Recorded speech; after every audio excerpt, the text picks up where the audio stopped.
দর্শক, আমন্ত্রণ যমুনার বিশেষ আয়োজন ডক্টরস অন কল অনুষ্ঠানে। আপনাদের স্বাস্থ্য বিষয়ক নানা প্রশ্ন আসে, সেসবের তাৎক্ষণিক সমাধান নিয়ে আমাদের এই আয়োজনে থাকছেন দেশ বরেণ্য আর আধুনিক চিকিৎসা বিজ্ঞানের দক্ষ চিকিৎসকরা। এই পর্যায়ে আজ আমাদের আলোচনার বিষয় হেপাটাইটিস চিকিৎসা ও প্রতিরোধ। আলোচনার জন্য আমাদের সাথে অতিথি হিসেবে আছেন ডাক্তার রকুনুজ্জামান ভূঁইয়া, সহযোগী অধ্যাপক, জাতীয় গ্যাস্ট্রো-লিভার ইনস্টিটিউট ও হাসপাতাল। আপনাদের সাথে পুরো আয়োজন জুড়ে আছে আমি ডাক্তার আবু সাইদ শিমুল। দর্শক, হেপাটাইটিস, যেটাকে আমরা জন্ডিস হিসেবে অনেকেই জানি, সেই হেপাটাইটিসের প্রকোপ কিন্তু দিন দিন বেড়েই চলেছে। আমাদের দেশেও কিন্তু পৃথিবীর মতো করেই কিন্তু এই রোগটা বেড়ে যাচ্ছে। এ রোগটা কেন হয়, এ রোগ থেকে প্রতিরোধের উপায় কী, এই সব কিছু আমরা জানবো। আমাদের সাথে অতিথি হিসেবে আছেন ডাক্তার রকুনুজ্জামান ভূঁইয়া। আপনাকে স্বাগত আমাদের অনুষ্ঠানে। ধন্যবাদ। একটু যদি বলতেন, এই যে কিছুদিন আগেই তো হেপাটাইটিস দিবস পালিত হয়ে গেল, এর প্রেক্ষাপটে একটু যদি সেই প্রসঙ্গে আমরা একটু আলাপ করি। এইবারের এই দিবসের প্রতিপাদ্য বিষয় কি ছিল, সেই সাথে একটু যদি বলতেন যে সারা বিশ্বের এবং বাংলাদেশে এই রোগের প্রকোপটা কেমন। ধন্যবাদ। প্রতি বছর ২৮শে জুলাই বিশ্ব হেপাটাইটিস দিবস পালন করা হয়ে থাকে। এটা বিশ্ব স্বাস্থ্য সংস্থার অন্তর্ভুক্ত যতগুলো দেশ আছে, সেটা প্রত্যেকটা দেশেই কিন্তু এই দিবসটা পালন করা হয়ে থাকে। এবং এই দিবসে একটা তাৎপর্য হচ্ছে, হেপাটাইটিস বি ভাইরাসটি যিনি আবিষ্কার করেন, স্যামুয়েল ব্লুমবার্গ, উনি 1967 সনে এই ভাইরাসটি আবিষ্কার করেন এবং 1969 সনে আবার এটার ভ্যাকসিনও আবিষ্কার করেন। সুতরাং ওনার এই অবদানকে স্বীকৃতি দেওয়ার জন্য কিন্তু 1976 সনে উনি নোবেল পুরস্কার পেয়েছিলেন মেডিসিনে। আর ওনার এই জন্মদিনটা ছিল ২৮শে জুলাই। তো ওনার সম্মান নেই, কিন্তু প্রতি বছর ২৮শে জুলাই ওয়ার্ল্ড হেপাটাইটিস ডে উদযাপন করা হয়ে থাকে। এই বছরের প্রতিপাদ্য বিষয় হচ্ছে হেপাটাইটিস লেটস ইট ব্রেকডাউন। যদি আমরা বাংলায় একটু শাব্দিক অর্থ করি, তাহলে হেপাটাইটিস চলুন বাদ বা বাধা ভেঙে ফেলি। এই বাধাটা কি? বাধাটা হচ্ছে তথ্যের বাধা। অনেকে হয়তো জানেনই না ওনার হেপাটাইটিস আছে, অনেকে আবার এটা প্রকাশ করতে চান না, এটা একটা বাধা। আরেকটা হচ্ছে সামাজিক অর্থনৈতিক যে স্টিগমাটা, অর্থাৎ কেউ বলবে যে আপনি হেপাটাইটিস আক্রান্ত, আপনি আমাদের সাথে মিশবেন না, চাকরি করতে পারবেন না, আপনি অযোগ্য। এই বাধাটাও আমাদের দূর করতে হবে। একই সাথে অর্থনৈতিকভাবে উনি চাকরি করবেন, উনি সমাজের সবার সাথে উঠা বসা করবেন এবং মানে সুন্দরভাবে চলাফেরা করবেন, কিন্তু আন্ডার ট্রিটমেন্ট, অর্থাৎ পর্যবেক্ষণ এবং চিকিৎসার মাধ্যমে উনি এগিয়ে যাবেন। আর হেপাটাইটিসের প্রাদুর্ভাবটা কেমন? বিশ্বজুড়ে প্রায় 30 কোটিরও বেশি লোক ক্রনিক হেপাটাইটিস, অর্থাৎ দীর্ঘস্থায়ী লিভার প্রদাহে ভুগছেন এবং ভাইরাল হেপাটাইটিস। এবং প্রতি বছর প্রায় 14 লক্ষ লোক কিন্তু এই হেপাটাইটিসের বিভিন্ন জটিলতার কারণে মৃত্যুবরণ করে থাকেন। তাহলে বাংলাদেশের অবস্থানটা কি? বাংলাদেশে এটার আক্রান্তের হার হচ্ছে প্রায় 4.5%। সেই হিসাবে আমাদের দেশে হেপাটাইটিস বি এবং সি মিলিয়ে প্রায় ধারণা করা হয় যে 1 কোটির মতো লোক এই হেপাটাইটিস বি এবং সিতে আক্রান্ত আছেন। এবং এইখানে প্রায় প্রতি বছর প্রায় 10,000-এর মতো মানুষ মারা যান এই হেপাটাইটিসের জটিলতার কারণে। সুতরাং বিশ্বজোড়া এবং আমাদের দেশ মিলিয়ে কিন্তু এটা আমাদের চিত্র আসলে খুব বেশি আসলে আশাব্যঞ্জক নয়। আমরা আপনার কাছ থেকে যা বুঝলাম, একটু যদি বলতেন, হেপাটাইটিস আসলে অনেকগুলো প্রকার রয়েছে, কি কি প্রকারের হেপাটাইটিস আসলে আমাদের দেহে থাকে? হেপাটাইটিস মানে হচ্ছে লিভারের প্রদাহ। সেটা ভাইরাস দিয়ে এবং ভাইরাস ছাড়াও হতে পারে। তবে সাধারণভাবে আমরা হেপাটাইটিস বলতে ভাইরাল হেপাটাইটিসটাই বুঝে থাকি। এবং এই ভাইরাল হেপাটাইটিসটা হচ্ছে কতগুলা ভাইরাস দিয়ে হয়ে থাকে, যেটা হচ্ছে ইংরেজির যে বর্ণমালা, প্রথম বর্ণমালা যেটা হলে A B C D E, এই 5টা মানে বর্ণমালার নামে হচ্ছে এই ভাইরাসগুলোর নাম। তবে এ এবং ই যেটা হচ্ছে একুট অথবা ধরেন স্বল্প মেয়াদী প্রদাহ সৃষ্টি করে থাকে, এবং এগুলো খাবার এবং পানীয়ের মাধ্যমে, দূষিত পানীয়ের মাধ্যমে এটা একজনের কাছ থেকে আরেকজনে ছড়ায় থাকে এবং এটা কয়েক সপ্তাহ পরে ভালো হয়ে যায়, এমনি এমনি ভালো হয়ে যায়, শুধু একটু ফলো আপ করতে হয় এবং উপদেশ দিতে হয়। কিন্তু যেটা হচ্ছে আমাদের জন্য যেটা অ্যালার্মিং সেটা হচ্ছে বি এবং সি, বি ভাইরাস এবং সি ভাইরাস এই দুটো কিন্তু ক্রনিসিটি করে, অর্থাৎ দীর্ঘস্থায়ী প্রদাহ করে। দীর্ঘদিন ধরে থাকলে আমাদের শরীরে বিভিন্ন ধরনের জটিলতা সৃষ্টি করে। আমাদের দেশের প্রেক্ষাপটে এটা প্রকোপটা কেমন? আমরা হেপাটাইটিস বি এবং সি নিয়ে আপনি বলছিলেন এগুলির জটিলতা বেশি করে এবং দীর্ঘদিন ধরে, যেটা ক্রনিসিটি আমরা বলে থাকি চিকিৎসা বিজ্ঞানের ভাষায়। একটু বি সি এর আসলে লক্ষণগুলি কি বা এই সম্পর্কে যদি একটু বিস্তারিত বলতেন। প্রথমে কথা হচ্ছে যে বি ভাইরাস সি ভাইরাস কিভাবে মানে ট্রান্সমিট করে, সংক্রমিত কিভাবে হয়ে থাকে, সংক্রমিত কিভাবে হয়। মেইন একটা কথা মনে রাখতে হবে যে শরীরের রক্ত এবং রক্তের কোনো উপাদান অথবা শরীরের কোনো তরল পদার্থ যদি একজনের কাছ থেকে আরেকজনের মধ্যে এটা ভিতরে শরীরের ভিতরে ঢুকে তাহলে উনি আক্রান্ত হবেন। তো এটা কীভাবে হতে পারে? একটা অপারেশন, আপনার অনিরাপদ রক্ত সঞ্চালন যদি হয়ে থাকে, অর্থাৎ B virus C virus screening না করে যদি এটা করা হয় তাহলে হবে। ডায়ালাইসিস মেশিনের মাধ্যমে হতে পারে, মানে দাঁত তোলা বা দাঁতের কাজ করার সময় যদি যন্ত্রপাতি যদি প্রপারলি এটা বিশুদ্ধকরণ না করা হয়ে থাকে তাহলে হতে পারে। আরেকটা হচ্ছে যে অনিরাপদ যৌন মিলনের মাধ্যমে হতে পারে, অর্থাৎ বি ভাইরাস অথবা সি ভাইরাসে আক্রান্ত কোনো পার্টনারের সাথে যদি মানে নিরাপদ ব্যবস্থা না নিয়ে যদি মানে ইয়ে করা হয়ে থাকে তাহলে কিন্তু ছড়াইতে পারে। আরেকটা ইম্পর্টেন্ট হচ্ছে যে যেটা আমাদের দেশের জন্য বেশি ইম্পর্টেন্ট হচ্ছে মা থেকে বাচ্চার, সেটা হচ্ছে প্রেগনেন্সির সময় এবং ডেলিভারির সময় কিন্তু এটা ট্রান্সমিশন হতে পারে, এটা ভার্টিক্যাল ট্রান্সমিশন। এখানে একটা জিনিস মনে রাখা ভালো যে বি ভাইরাসটা সাধারণত 90% কেসে, অর্থাৎ 100 জন লোকের যদি আক্রান্ত হয় তাহলে 90% লোক কিন্তু এমনি এমনি ভালো হয়ে যায়, হ্যাঁ, এইচবিএসসি নেগেটিভ হয়ে যায়। 10% লোকের কিন্তু ক্রনিসিটি হয়, অর্থাৎ দীর্ঘস্থায়ী সমস্যা হয়। কিন্তু যদি মা থেকে বাচ্চার হয় সেই ক্ষেত্রে কিন্তু উল্টা চিত্র, অর্থাৎ 90% ক্ষেত্রেই প্রায় দীর্ঘস্থায়ী জটিলতা হবে, আর 10% লোকের বাচ্চার কিন্তু হয়তো এমনি এমনি ভালো হয়ে যাবে। তার মানে হচ্ছে যে মাকে আগে স্ক্রিনিং করতে হবে এবং চিকিৎসার গর্ভাবস্থায় যখন চিকিৎসকের কাছে যাবেন, আমাদের অবস্টেট্রিশিয়ানদের কাছে যাবেন, অবশ্যই এই পরীক্ষাটা করতে হবে। এখন তাহলে কিভাবে আসে? বি ভাইরাস সি ভাইরাস দিয়ে যদি হেপাটাইটিস হয়, অ্যাকিউট হেপাটাইটিস যেটা হচ্ছে স্বল্প মেয়াদী যদি প্রদাহ হয়, তাহলে প্রথমে যেটা হচ্ছে গা মেজমেজ করবে, খাবারের ভীষণ অরুচি দেখা দিতে পারে, বমি বমি ভাব লাগবে এবং পেটে একটু অস্বস্তি বোধ হতে পারে, ব্যথা ব্যথা লাগতে পারে, একটু জ্বর জ্বর ভাব থাকবে। এগুলো হচ্ছে প্রোড্রোমাল ফেজ।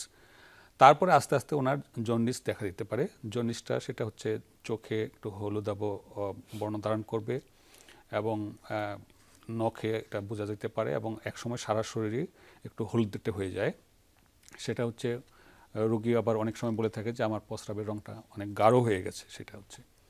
এবং পরিবারের অন্যজন অথবা কলিগরা হয়তো বলবে যে আপনার শরীরের কালারটা একটু চেঞ্জ হয়ে যাচ্ছে। এইভাবে বি ভাইরাস এবং সি ভাইরাসের অ্যাকিউট হেপাটাইটিস প্রেজেন্টেশনটা হয়। তারপরে যদি দীর্ঘমেয়াদী হয়ে যায়, অর্থাৎ সাধারণত 6 মাসের মধ্যে যদি এটা ক্লিয়ার হয়ে যায়, অর্থাৎ এইচবিএসসি নেগেটিভ হয়ে যায়, তাহলে কিন্তু ওনার জন্য ভাগ্য ভালো। কিন্তু 6 মাস যদি অতিক্রান্ত হয়ে যায়, অর্থাৎ ভাইরাস দিয়ে আক্রান্ত হয়েছেন এবং সেটা 6 মাসের বেশি পারসিস্ট করেছেন শরীরে, সেটা আমরা কীভাবে বুঝবো? এইচবিএসসি পজিটিভ থাকতে পারে, আদার টেস্ট করে বোঝা যেতে পারে, অথবা আলট্রাসোনোগ্রাম করে যদি লিভারের গঠনগত কোনো পরিবর্তন থাকে, তাহলে আমরা যদি এটা 6 মাসের বেশি হয় তাহলে আমরা দীর্ঘস্থায়ী বলে থাকবো। এবং সেটা দীর্ঘস্থায়ী হলে সেক্ষেত্রে যদি মানে যথাযথ যদি ফলো আপ না করা হয় এবং চিকিৎসার আওতাধীন না থাকে, তাহলে কিন্তু অনেক বছর পরে, সেটা 10, 15, 20 বছর পরে কিন্তু ওনার অনেক জটিলতা হবে। যেমন লিভার ফেলুর হতে পারে। লিভার ফেলুর হলে কি হবে? পেটে পানি আসবে, ওনার জ্ঞান লোপ পাইতে পারে, অজ্ঞান হয়ে যেতে পারে, খিঁচুনি হতে পারে। আর একটা হচ্ছে যে রক্ত বমি, রক্ত পায়খানা হতে পারে। আর হলো যে সিরোসিস হয়ে সর্বশেষে কিন্তু ক্যান্সারে রূপান্তর হতে পারে। সুতরাং ট্রিটমেন্ট না করলে এবং ফলো আপে না থাকলে কিন্তু এই জটিলতা থেকে শেষ পর্যন্ত মৃত্যুবরণ হতে পারে। অর্থাৎ এটা আমরা বলতে চাচ্ছি যে হেপাটাইটিস বি এবং সি তাহলে দীর্ঘমেয়াদী জটিলতা অনেক বেশি। এটা খুব আমরা বলবো যে যত দ্রুত সম্ভব চিকিৎসা শুরু করা উচিত। একটু যদি আমাদেরকে বলতেন যে এটা কি কি পরীক্ষা নিরীক্ষা আসলে করা হয়? আমরা প্রায় সময় বিভিন্ন রাস্তাঘাটেও দেখেছি যে এইচবিএসএজি নেগেটিভ করা হয়। আসলে নেগেটিভ হওয়ার বিষয়টাও যদি একটু বলতেন, কি কি পরীক্ষার মাধ্যমে আসলে হেপাটাইটিস বি শনাক্ত করা যায়? আচ্ছা, প্রথমে যদি জন্ডিস যদি সন্দেহ করা হয় তাহলে কিছু সাধারণ পরীক্ষা সিরাম বিলিরুবিন, এইচজিপিটি, এইচজিওটি এগুলো করা হয়ে থাকে। আর তাহলে কি ভাইরাস দিয়ে হয়েছে সেটা যদি আমরা শনাক্ত করতে চাই তাহলে আমাদের বি ভাইরাসের জন্য আমরা অতি সাধারণ একটা পরীক্ষাটা সবাই প্রায় জানেন, সেটা এসবিএস এজি টেস্ট করা হয়। এসবিএস এজি টেস্টে অনেক সময় এমন হইতে পারে যে এসবিএস এজিটা নেগেটিভ থেকেও কিন্তু এটা ভিতরে পজিটিভিটি থাকতে পারে। সেই ক্ষেত্রে একটা বিশেষ টেস্ট করা হয়, ওসব বিশেষজ্ঞ ডাক্তারের পরামর্শ অনুযায়ী চেষ্টা করতে হবে। NTHBC এটা করা লাগবে। করলে ওনার বি ভাইরাসের কোনো চিহ্ন আছে কিনা, অতীতে সুপ্ত অবস্থায় আছে কিনা তাও জানা যাবে। সেটা জানা যাবে। এবং এটা একটা ইম্পর্টেন্ট জিনিস। এই এখনকার সময়ের মেসেজ হচ্ছে যে শুধু এইচবিএসএস নেগেটিভ এইটা করে নিশ্চিত হওয়া যাবে না যে নাই। যদি কোনো হাই সাসপিশন থাকে, হাই রিস্ক গ্রুপ থাকে, হ্যাঁ, যে ওনার লিভারের সিরোসিস হয়ে গেছে বা লিভার ক্যান্সার, তাহলে কী দিয়ে হলো, অথবা হেলথ কেয়ার ওয়ার্কার অথবা ডায়ালাইসিসের পেশেন্ট, হ্যাঁ, অথবা বারবার যার ব্লাড ট্রান্সফিউশন দেওয়া লাগছে যেমন থ্যালাসিমিয়ার পেশেন্ট, তাদের ক্ষেত্রে কিন্তু এইচবিএসএজি নেগেটিভ থাকার পরও যদি উচ্চ মাত্রায় সন্দেহ থাকে তাহলে NTHBC টোটাল এই টেস্টটা করা লাগবে। এবং সেক্ষেত্রে অনেক ক্ষেত্রে দেখা যায় যে এটা পজিটিভ থাকে। আচ্ছা, তাহলে এই জিনিসগুলো একটু করতে আর হবে। সি ভাইরাসের জন্য যে NTHCB একটা টেস্ট করা হয়, এটা সি ভাইরাস প্রাথমিকভাবে বলতে পারবে যে সি ভাইরাস পজিটিভ ছিল। তখন কিন্তু মানে যদি বি ভাইরাস এবং সি ভাইরাস যে কোনো প্রকারে ধরা পড়লো তখন আবার এদের ডিএনএ টেস্ট করতে হবে। বি ভাইরাসের ক্ষেত্রে আমরা বলি যে হেপাটাইটিস বি ভাইরাস ডিএনএ, আর সি ভাইরাসের ক্ষেত্রে আমরা বলি যে হেপাটাইটিস সি ভাইরাস আরএনএ। এগুলো করে তারপর আপনারা সেই অনুযায়ী চিকিৎসা দেন। আমরা চিকিৎসা সম্পর্কিত একটু বিস্তারিত জানতে চাই। হেপাটাইটিস বি প্রথমে একটু জানি যে হেপাটাইটিস বি এর চিকিৎসা কি পদ্ধতিতে করা হয়? আচ্ছা, হেপাটাইটিস বি প্রথমে যদি ডায়াগনোসিস হয় এবং ওনার কিছু বৈশিষ্ট্য থাকতে হবে যে ওনাকে ভাইরাসের বিরুদ্ধে আমরা ওষুধ দিব কিনা। সেই ক্ষেত্রে আমরা ওই যে আগে বলেছিলাম ডিএনএ টেস্ট করব। ডিএনএ টেস্টের একটা মাত্রা আছে, হ্যাঁ, 20,000 বা 2 লাখ এরকম কতগুলো ক্রাইটেরিয়া আছে, সেটা বিশেষজ্ঞ ডাক্তারই সিদ্ধান্ত নেবেন। যদি ডিএনএ এরকম পজিটিভ থাকে তাহলে আমরা ভাইরাসের বিরুদ্ধে অ্যান্টিভাইরাল ড্রাগ দিব। এবং সেই অ্যান্টিভাইরাল ড্রাগ যে কটা সমস্ত পৃথিবীতে আছে সেটা আমার বাংলাদেশেও আছে, এবং এটা আপনার লোকালি ম্যানুফ্যাকচার হয়। এবং সবচাইতে একটু আমাদের জন্য সুবিধাজনক হচ্ছে যে আমাদের দেশে কিন্তু ওষুধের দাম অন্যান্য দেশের তুলনায় কম। তো আমাদের দেশে এই ভাইরাসের মুখে খাওয়ার ওষুধ, এগুলো মুখে খাওয়ার ওষুধ অ্যাভেলেবেল আছে। এবং সেটা হচ্ছে যে একটা কথা সবাই রোগীদের যেটা আমরা বলে থাকি বা মনে রাখতে হবে সবাইকে, সেটা হচ্ছে ভাইরাসের চিকিৎসা যাদের লাগবে তাকে দিতে হবে, সেটা প্রতিদিন বিরামহীনভাবে খেতে হবে। সেটা কখন বন্ধ করতে হবে সেটা হচ্ছে ডাক্তারের সিদ্ধান্ত। ডাক্তার সাহেব পরীক্ষা নিরীক্ষা করে, সবার যে লাগবে তা না, আপনারা কিছু ক্রাইটেরিয়া দেখা যাচ্ছে যে টেস্ট করে আপনারা শুরু করেন, কিন্তু শুরু করলে অবশ্যই চিকিৎসকের যিনি নির্দেশ মতো খেয়ে যেতে হবে। আর সি ভাইরাসের যেটা ট্রিটমেন্ট, সেটা একসময় সি ভাইরাসের ট্রিটমেন্ট খুব কস্টলি ছিল। তখন কিন্তু ইনজেক্টেবল মানে ইনজেকশনের আকারে অনেক দামি ইনজেকশন দিতে হবে এবং সপ্তাহে সপ্তাহে দিতে হতো। সেটা 48 সপ্তাহ দিতে গেলে অনেক টাকা খরচ হতো, এবং এটা ডাক্তারের কাছে এসে পুশ করা এগুলো একটা ট্রাবলসাম ছিল। কিন্তু এখন কয়েক বছর যাবৎ সি ভাইরাসের মুখে খাওয়ার ওষুধ অ্যাভেলেবেল আছে।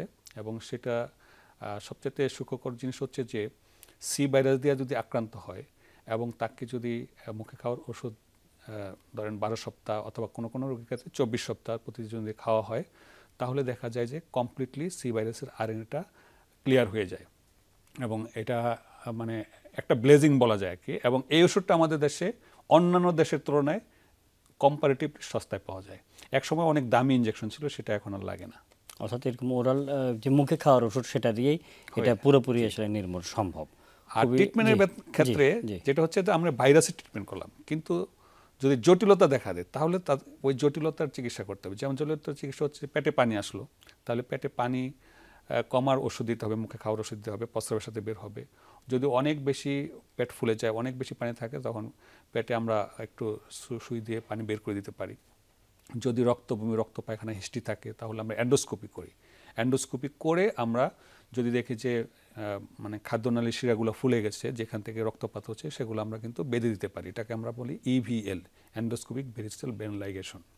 এটা আর যদি কোনো রোগীর এরকম হয় যে বারবার অজ্ঞান হয়ে যাচ্ছে, তখন আমরা বলি যে হেপাটিক এনসেফালোপ্যাথি, অর্থাৎ লিভার দূষিত পদার্থগুলো শরীর থেকে ওয়াশ আউট করতে পারছে না, সেটা ব্রেনে গিয়ে এটা একটা ইফেক্ট হচ্ছে, তখন পেশেন্ট এনসেফালোপ্যাথি হচ্ছে। তখন রোগীকে ভর্তি করে সাপোর্টিভ ট্রিটমেন্ট দিলে ভালো হয়ে যায়। আর যদি দীর্ঘদিন থাকে, সিরোসিস হয়ে একসময় হয়তো ক্যান্সারের রূপান্তর নিতে পারে। এবং আমাদের একটা মটো হচ্ছে যে cirrhosis patient regular follow up করে যদি দেখা যায় যে লিভারের মধ্যে কোনো রকমের গুটি অথবা কোনো রকমের টিউমার অথবা স্পেসোকোয়াগুলেশন থাকে, তাহলে সেটাকে আর্লি ডিটেকশন করা। আর্লি ডিটেকশন করলে কিন্তু আমরা সার্জারি করে ওই টিউমারটা ফেলে দিতে পারি, অথবা আরও কিছু প্রসিডিউর আছে তার মাধ্যমে আমরা কিন্তু অ্যাবলেট করে দিতে পারি। কিন্তু সেটা যদি অনেক বেশি সময় পার হয়ে যায় এবং যদি পুরো লিভার জুড়ে ছড়ে যায়, তখন কিন্তু লিভার ট্রান্সপ্লান্ট হচ্ছে আলটিমেট ট্রিটমেন্ট। আচ্ছা, খুব সুন্দরভাবে আসলে বোঝা, অর্থাৎ যত দ্রুত চিকিৎসা শুরু করা যায় তত জটিলতা এড়ানো সম্ভব। একটা কমন প্রশ্ন অনেকেই করে থাকে যে আমাদের তো অনেকেই হেপাটাইটিস বি এর টিকা দিচ্ছে, এই টিকা দিলেও কি আসলে হওয়ার সম্ভাবনা আছে কিনা? একদম 30 সেকেন্ড আছে হয়তো। বি ভাইরাসের টিকা আছে এবং এই টিকাটা মোর দেন 95% ইফেক্টিভ। এবং আমাদের দেশের সবচেয়ে সুবিধা হচ্ছে যে আমাদের যে বাচ্চাদের ইপিআই শিডিউলের মাধ্যমে কিন্তু এটা ঢুকানো আছে। 2003 থেকে 5 সনের মাধ্যমে এটা কিন্তু আমাদের দেশে চালু হয়ে গেছে এবং এটার ইফিকেসি খুব ভালো। তাছাড়া যারা টিকা পান নাই কিন্তু হাই রিস্ক গ্রুপ, তাদের কিন্তু যে কোনো সময় টেস্ট করে টিকা দেওয়া যেতে পারে। টিকা দিলে মোটামুটি আপনি বলছেন 90% ক্ষেত্রে এই রোগ প্রতিরোধ সম্ভব। এই আশাবাদ নিয়ে আমরা আসলে শেষ করতে চাই। ডাক্তার রুকনুজ্জামান ভূঁইয়া, এতক্ষণ আমাদের সাথে থাকার জন্য আপনাকে অসংখ্য ধন্যবাদ। ধন্যবাদ। দর্শক, যেমনটা আসলে শুনছিলেন, টিকা দেয়া এবং নিয়ম মেনে চলা এবং নিয়ন্ত্রিত জীবনযাপন করার মাধ্যমে কিন্তু এই রোগ থেকে মুক্তি পাওয়া সম্ভব। যত তাড়াতাড়ি শনাক্ত করা যাবে, যত তাড়াতাড়ি চিকিৎসা শুরু করা যাবে, তত তাড়াতাড়ি কিন্তু এই রোগের জটিলতা থেকে আমরা মুক্ত থাকতে পারবো। আমরা সকলে সুস্থ থাকি এই কামনে আজকের মধ্যে বিদায় নিচ্ছি। আল্লাহ হাফিজ।